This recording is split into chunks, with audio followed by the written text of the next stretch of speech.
J'ai gagné au loto et j'ai fait semblant d'être malade, juste pour voir la réaction de mes enfants héritiers.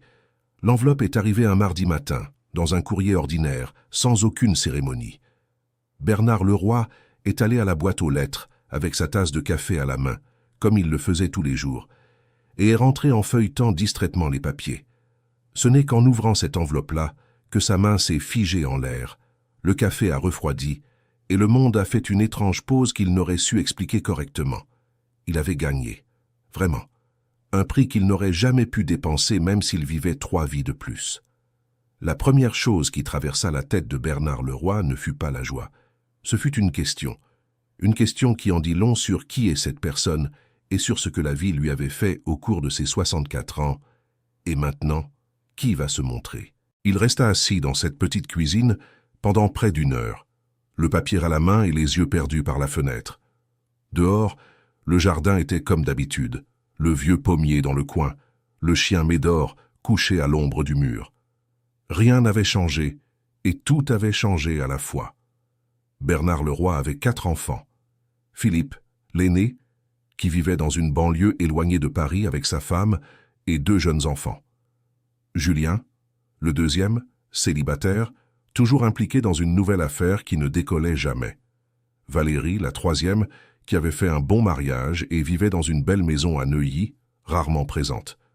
Et Chloé, la cadette, qu'il considérait comme la plus semblable à lui, mais qui s'était éloignée ces dernières années d'une manière qu'il n'avait pas encore vraiment comprise. La dernière fois que les 4 avaient été ensemble dans la même pièce, c'était pour l'anniversaire de Bernard, près de 2 ans auparavant. Et même ce jour-là, il avait remarqué quelque chose qu'il n'aimait pas admettre. Les enfants étaient là, mais pas vraiment présents.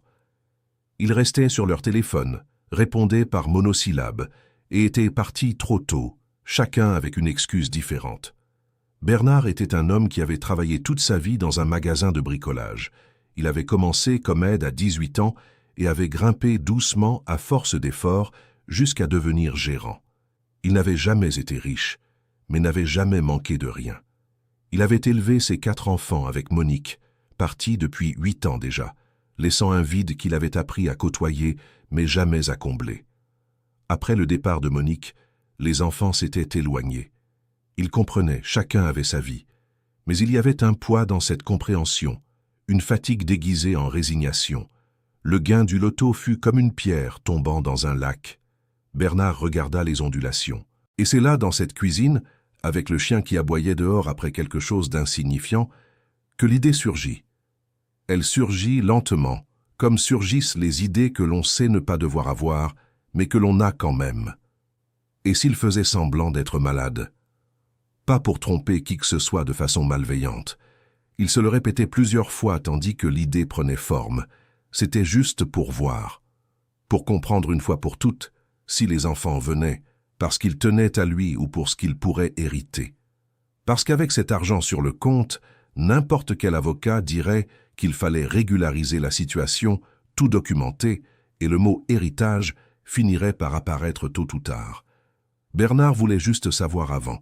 Il voulait connaître la vérité tant qu'il pouvait encore regarder chacun d'eux dans les yeux sans feindre.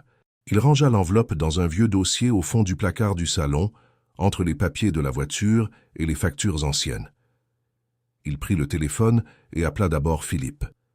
Philippe décrocha à la 3e sonnerie avec cette voix de quelqu'un qui était en pleine activité. « Salut papa, ça va ?»« Pas trop mon fils, je suis allé chez le médecin cette semaine. » Pause, une courte pause du genre qui en dit long.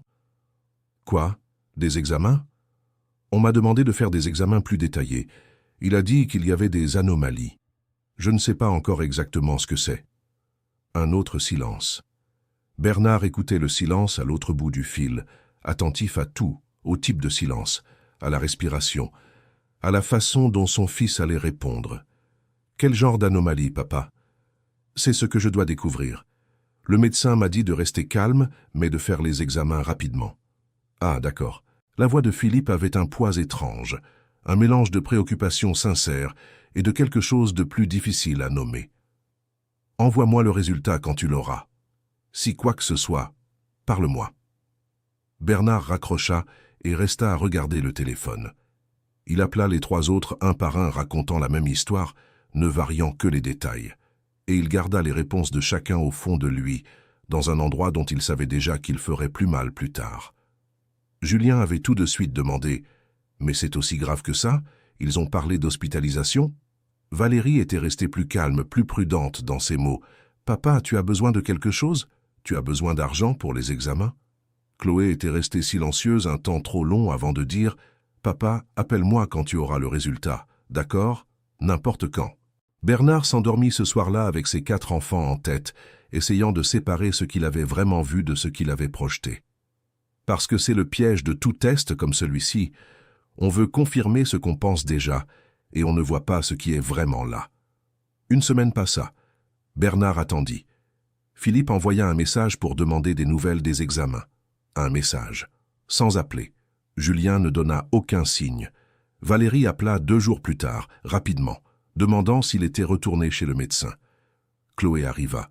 Elle frappa à la porte un mercredi après-midi, sans prévenir, avec un plat fait maison à la main, et cette façon qu'elle avait d'entrer dans la maison comme si elle était aussi la sienne, ce qu'il adorait chez elle depuis qu'elle était enfant. « J'ai fait ce poulet en cocotte que tu aimes, » dit-elle, ouvrant le réfrigérateur et rangeant les choses comme si c'était naturel. Avec la sauce. Bernard resta debout à la porte de la cuisine, la regardant. « Ma fille, papa, assieds-toi, tu as déjeuné aujourd'hui ?» Il s'assit. Et il resta à regarder sa fille se déplacer dans la cuisine, réchauffer le plat, prendre les assiettes, mettre tout sur la table avec cette efficacité silencieuse, et il sentit une chose serrée dans sa poitrine qui n'était pas un mensonge. Ils déjeunèrent ensemble. Chloé parla de son travail, du nouvel appartement qu'elle pensait louer, d'une amie qui s'était mariée, et Bernard écoutait et pensait qu'il avait oublié comme c'était bon d'avoir simplement quelqu'un à table. Au moment de partir, elle s'arrêta sur le pas de la porte et le regarda avec les yeux de sa mère, les mêmes yeux que Monique, et dit doucement « Papa, tu vas bien, vraiment ?» Et Bernard sentit le poids de tout ce qu'il portait à cet instant. Le mensonge, l'argent caché dans l'armoire, le test, les 3 autres enfants qui n'étaient pas venus. Et il répondit avec la demi-vérité qu'il put « Je m'en sors, ma fille, je m'en sors. » Elle partit, et il resta debout à la fenêtre, regardant le portail se fermer. « Écoute, il y a un moment dans cette histoire où j'ai dû faire une pause avant de continuer, parce que Chloé ne savait rien. Elle était venue juste parce qu'elle le voulait. Et je pense à combien de fois on sous-estime ceux qui sont à nos côtés sans faire de bruit. » Une autre semaine passa. C'est alors que Bernard décida de monter la mise. Il appela Philippe et dit que le médecin avait dit qu'une hospitalisation était nécessaire pour des examens plus sérieux. Il ne donna pas de détails, laissant délibérément vague comme fonctionne la vraie inquiétude, pleine d'incertitude. Philippe dit qu'il essaierait de passer le week-end. Il essaya. Il arriva le samedi matin, resta 40 minutes, but un café, regarda sa montre et repartit avec l'excuse des enfants. Mais avant de partir, alors que Bernard Leroy montrait quelques vieux documents qu'il avait sortis exprès, Philippe Leroy posa une question qui resta suspendue dans l'air du salon longtemps après son départ. « Papa, tu es déjà allé à l'office notarial pour régulariser ces trucs, l'appartement de mamie qui est à ton nom, ce genre de choses ?» Bernard Leroy répondit qu'il n'avait pas encore eu le temps, et il observa Philippe avec attention. Son fils avait 38 ans, les cheveux foncés hérités de sa mère, et cette façon de se mouvoir qui donnait toujours l'impression d'être pressé, toujours un souci de plus que ce qu'il pouvait porter. Bernard Leroy n'avait jamais su si Philippe était une personne difficile ou une personne surchargée, peut-être les deux à la fois. Julien Leroy apparut la semaine suivante, un mercredi soir, sans prévenir non plus, mais d'une manière différente de Chloé. Il entra joyeux, parlant fort, serra son père dans ses bras avec cette force habituelle, et tira aussitôt une chaise dans la cuisine avec l'enthousiasme de quelqu'un qui a une nouvelle à raconter. « Papa, j'ai un truc à te dire. » Bernard attendit. Julien avait 35 ans, le sourire facile, cette énergie qui occupe tout l'espace, et il raconta un investissement, une opportunité, un associé qui avait une très bonne idée et qui avait besoin d'un apport initial. « Je ne te demande pas, papa, je te raconte juste, mais si tu as une réserve, c'est le bon moment. » Bernard resta silencieux un instant, puis demanda, d'une voix calme qui ne laissait rien paraître de ce qu'il ressentait à l'intérieur, « Et les examens, mon fils? Tu es au courant que je vais devoir être hospitalisé ?» Julien changea vite de sujet, devint sérieux, dit qu'il espérait que ce n'était rien, posa 2 questions sur la santé de son père, puis revint à son affaire. Il resta 1 heure. Il partit en donnant une tape dans le dos de son père et un « Au moindre problème, appelle-moi, papa ». Bernard lava les 2 verres, éteignit la lumière de la cuisine et alla dans la chambre pour ressentir ce qu'il ressentait. Cher auditeur, si vous aimez l'histoire, n'hésitez pas à laisser un like et surtout à vous abonner à la chaîne. Ça aide beaucoup ceux qui débutent. Maintenant, on continue. Valérie Leroy fut la plus difficile à cerner. Elle téléphona un matin et dit qu'elle passerait voir son père, qu'elle était inquiète. Elle arriva bien habillée avec une boîte de gâteaux d'une boulangerie qu'il ne connaissait pas et s'assit dans le salon avec cette retenue qu'elle avait toujours eue, différente de ses frères et sœurs, plus fermée, plus calculée dans ses paroles. Valérie avait 32 ans, les cheveux foncés attachés, les yeux d'un marron clair très ressemblant à ceux de son père. Elle et Bernard avaient une histoire compliquée. Quand elle avait 17 ans, pendant une période difficile du mariage de ses parents, elle avait dit des choses que ni l'un ni l'autre n'avaient complètement oubliées. Ce n'était pas de la rancune, c'était plutôt comme une fissure qu'ils avaient cimentée par-dessus, mais qui était toujours là. Elle demanda au sujet des examens, de ce que le médecin avait dit exactement, de la durée de l'hospitalisation. Et il y avait une réelle inquiétude dans ces questions, Bernard pouvait le voir. Mais il y avait aussi une organisation, une suite, qui ressemblait plus à une collecte d'informations qu'au désespoir d'une fille. « Papa, tu as déjà parlé à un avocat de ton patrimoine. Non pas que je dise que c'est pour ça, mais il vaut mieux que tout soit bien organisé. » Bernard la regarda un instant. « Pourquoi me demandes-tu ça, Valérie ? Parce que ta santé est incertaine et qu'il y a des choses à ton nom qui ont besoin d'attention. Ce n'est pas par méchanceté. » Et il crut que ce n'était pas par méchanceté. C'était ça le problème. Ce n'était pas par méchanceté, mais ce n'était pas non plus par amour. C'était par un pragmatisme froid dont il ignorait d'où il lui venait, car ni lui ni Monique n'étaient comme ça. Valérie partit au bout d'1 heure et demie, laissant le gâteau sur la table. Bernard resta assis dans le salon longtemps après son départ, avec le gâteau sur la table et tous ses enfants dans la tête, Philippe avec sa hâte et sa question sur l'office notarial, Julien avec son affaire, Valérie avec les avocats, et Chloé avec le plat fait maison de poulet en cocotte et les yeux de sa mère. Il y avait quelque chose dans cette affaire qui ne collait pas comme il l'espérait, parce qu'il s'attendait au pire, et ce n'était pas exactement le pire. C'était plus compliqué. C'était un mélange de choses réelles et de choses tordues qu'on ne pouvait pas facilement démêler. Et c'est là qu'est arrivée la première chose qu'il n'avait pas prévue. Chloé appela un après-midi et dit, sans détour, « Papa, tu me caches quelque chose sur ces examens. Je suis allé chez ton médecin. » Bernard resta silencieux. « Comment ça, ma fille ? » ?»« J'y suis allé en personne. J'ai dit que j'étais ta fille. L'hôtesse a été confuse, elle a dit que tu n'avais pas de rendez-vous prévu là-bas depuis des mois. » Le silence dura plus longtemps qu'il n'aurait dû. « Papa. » Sa voix devint plus basse.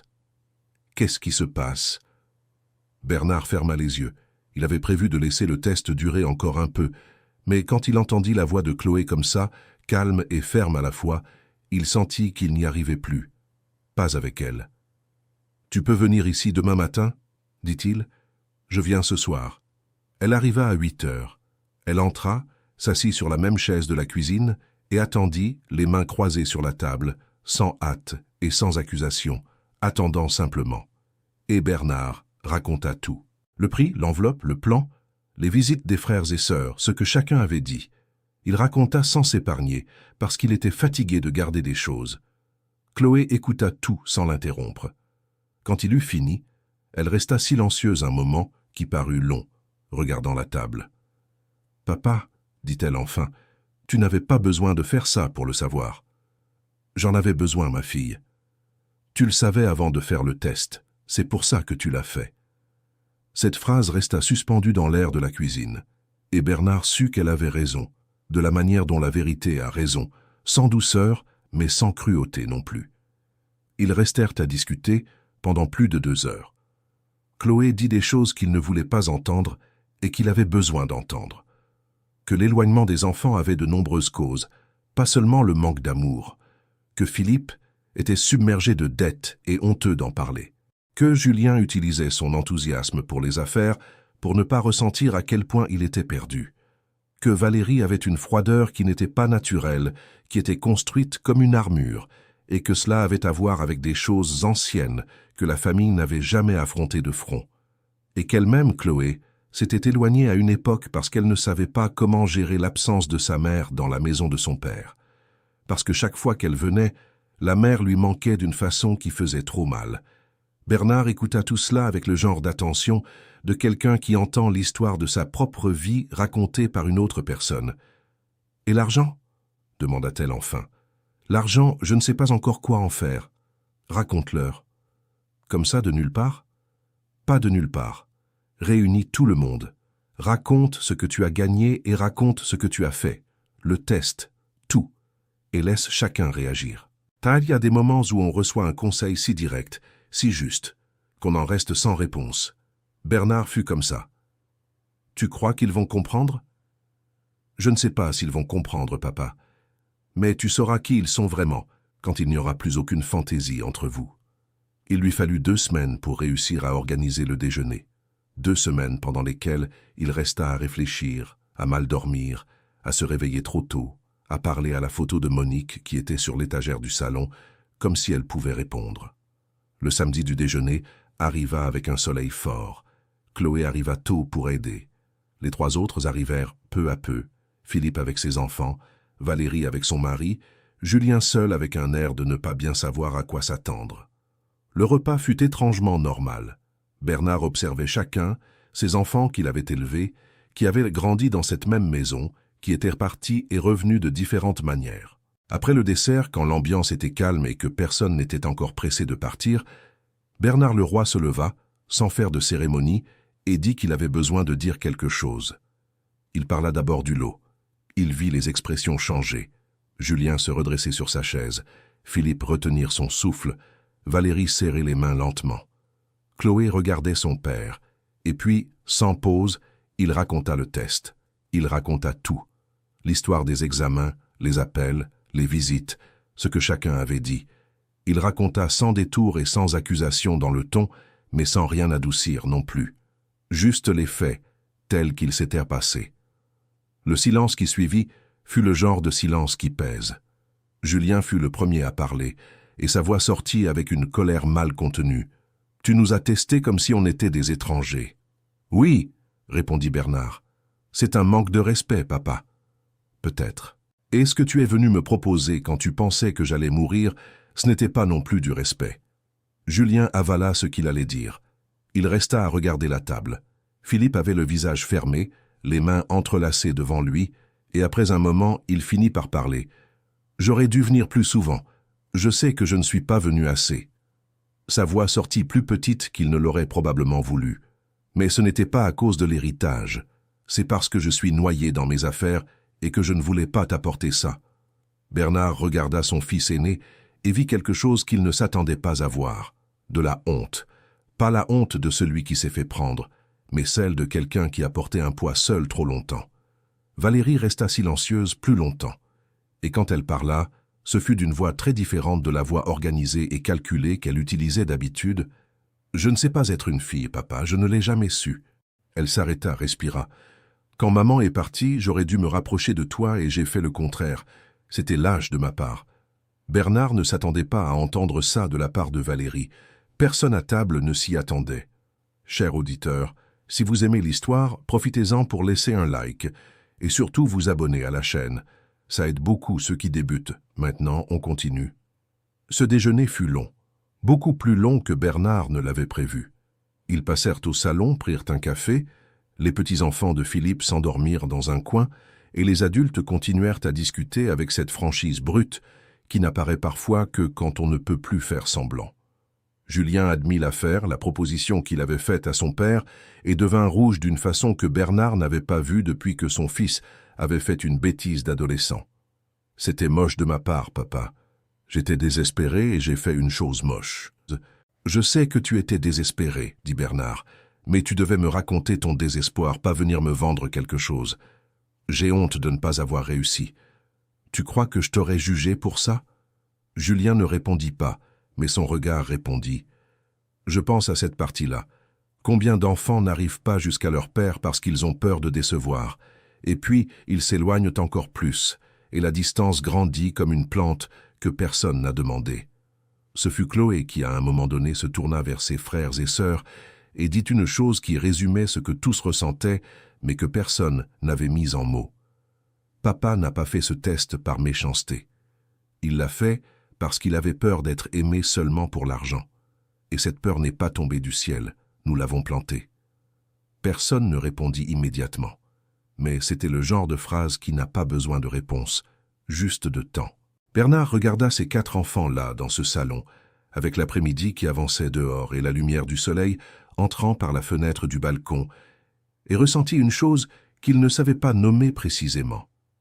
Ce n'était pas du bonheur pur, parce que la vie est rarement comme ça, si bien rangée.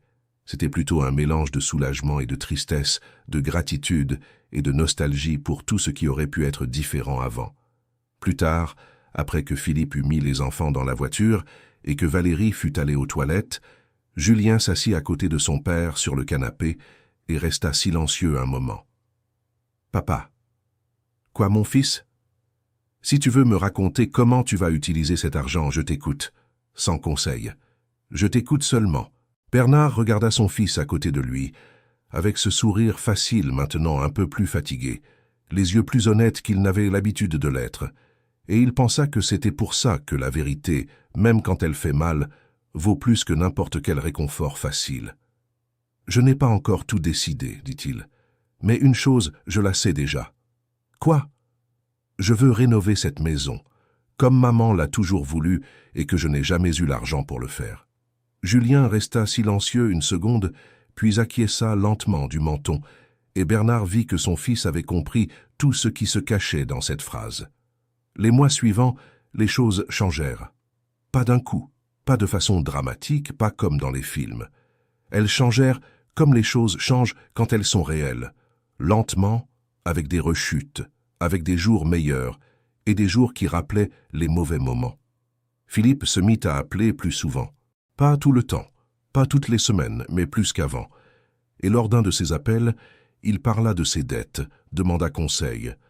Bernard l'écouta et l'aida comme il le put, pas seulement avec de l'argent, mais en étant là au bout du fil pendant que son fils racontait. Ce qui parfois est ce qui pèse le plus. Valérie revint chez son père plus souvent. Elle venait sans prévenir, comme Chloé, et Bernard apprit peu à peu à lire sa froideur autrement, non comme un manque de sentiment, mais comme une armure qu'elle apprenait lentement à enlever. Julien ne fit plus aucune proposition d'affaires, mais un après-midi, il vint aider à peindre la chambre qui allait être rénovée, et ils travaillèrent ensemble pendant des heures, parlant de choses et d'autres, riant de vieilles histoires, et Bernard pensa qu'il ne se souvenait pas de la dernière fois qu'il avait entendu Julien rire ainsi, sans cette précipitation. Et Chloé continua d'être Chloé. Elle venait avec un plat fait maison, réarrangeait les choses dans le frigo, s'asseyait à table, racontait sa vie. Bernard rénova la maison. Il peignit les murs de la couleur que Monique avait toujours voulu, un vert clair qu'elle appelait vert d'espoir. Il changea le sol du salon, installa une nouvelle terrasse au fond du jardin, planta des fleurs qu'elle aimait autour du vieux pommier, et le jour où les travaux furent terminés, il invita ses 4 enfants à dîner. Pas pour annoncer quoi que ce soit, pas pour parler d'argent ni d'héritage, juste pour manger ensemble dans une maison qui sentait la peinture neuve et le commencement. Ce soir-là, assis autour de la table que Monique avait choisie quand ils étaient jeunes, les 5 restèrent tard. Les enfants de Philippe endormis sur le canapé, la voix de Julien racontant une histoire, Valérie souriant d'une façon que Bernard n'avait pas vue depuis des années, Chloé avec la main sur son épaule à un moment donné, sans raison particulière, juste comme ça. Bernard regarda par la fenêtre du salon vers le jardin dehors et pensa à la question qu'il s'était posée ce jour-là de l'enveloppe. Et maintenant, qui va se montrer? La réponse, il s'en rendit compte, n'avait jamais été simple. Ce n'était pas que ses enfants avaient ou n'avaient pas d'amour. C'était que leur amour était emmêlé dans la honte, la peur, des distances que personne n'avait le courage de franchir le premier. Et peut-être que la plus grande chose que l'argent au final avait faite pour lui, ce n'était pas de payer une facture, mais de provoquer cette conversation qu'il devait avoir depuis des années. Médor entra par la porte entr'ouverte, alla directement dans son coin, se coucha. Bernard ferma les yeux une seconde et sentit la présence de Monique dans cette pièce d'une façon qu'il n'aurait su expliquer. Pas un fantôme, pas une nostalgie aiguë. C'était plutôt comme si elle était satisfaite de quelque chose. Il sourit dans le vide. Et il resta. Fin de l'histoire. Cette histoire parle d'une de ces questions qu'on passe sa vie à essayer de ne pas se poser. Qui est vraiment à mes côtés? Bernard Leroy a eu le courage de poser cette question et la sagesse d'écouter la réponse, même quand elle était plus compliquée qu'il ne l'espérait. Dites-moi dans les commentaires ce que vous en avez pensé et d'où vous regardez. J'adore savoir. Pensez-vous qu'il a bien fait de tester ses enfants? Laissez votre avis en dessous. Un grand merci pour votre compagnie, c'est génial que vous soyez allés jusqu'au bout. N'oubliez pas le like et de vous abonner à la chaîne pour ne pas rater les prochaines histoires.